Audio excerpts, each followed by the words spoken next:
อันนี้เป็นต้นคริสต์มาสที่เราซื้อเมื่อ2 ปีที่แล้วได้มาแล้วก็เก็บไว้เป็นอย่างดี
กี้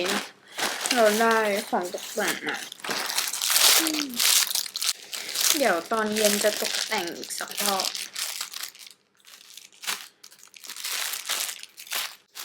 ซื้อมา20-30 บาทประมาณนี้ไม่แพงสายลุงตกแต่งตรงไหนก่อน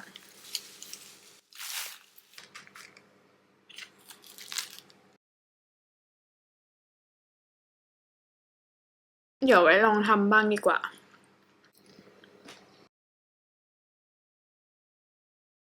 ไม่น่าจะกินหมดตอนแรกเรารู้สึกว่ามันไม่เยอะตอนนี้เริ่มอิ่ม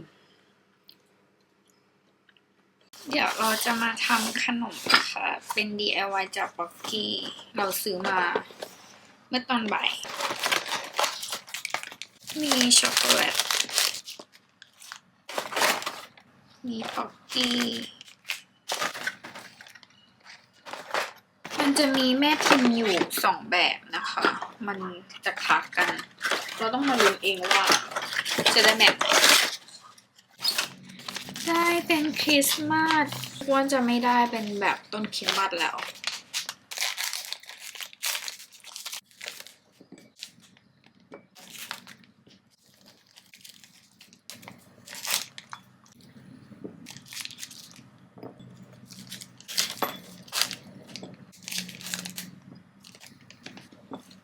เดี๋ยวเราจะเอาไปเวฟนะคะระหว่างรอช็อกโกแลตนะคะเราจะมาเตรียมแม่พิมพ์กันก่อนนี่แม่พิมพ์อันนี้ไม่ได้สปอนเซอร์นะคะเราอยากซื้อมาลองเล่นเองอันนี้สีนี้แล้วกันต้องแบบช็อกโกแลตได้แล้วนะคะเดี๋ยวเราจะใส่ลงไปนะคะใส่ไปตามพิมพ์เลยเฮ้ยเราใส่เยอะเกินแบบปะเนี่ย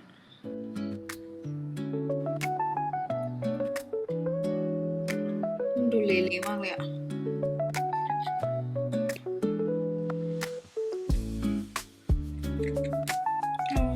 ใส่ช็อกโกแลตเยอะไปหรือเปล่ามันจะเห็นสีชมพูไหมอะ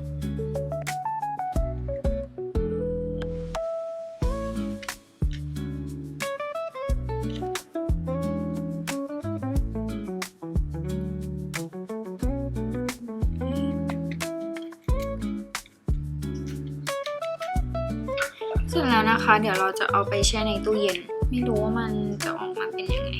เดี๋ยวรอลุ้นกันนะคะสภาพทุกคนคิดว่าไงมันไม่สวยอ่ะนี่เป็นต้นคริสต์มาสหรือเปล่าตลกอุ้ยเอาประทานต้นคริสต์มาสตัวกลางแตกนะอย่าหาทำนี่อันนี้เป็นรูปหัวใจที่เละ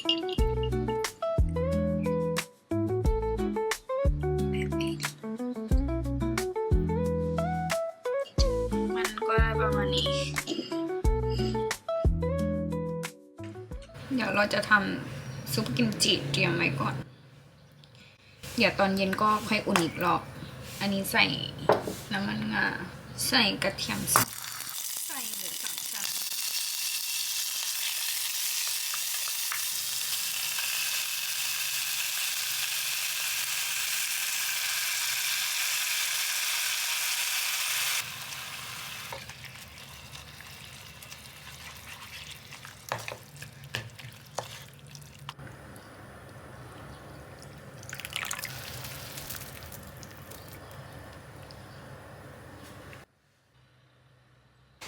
อันนี้ตุ๊กตาก่อน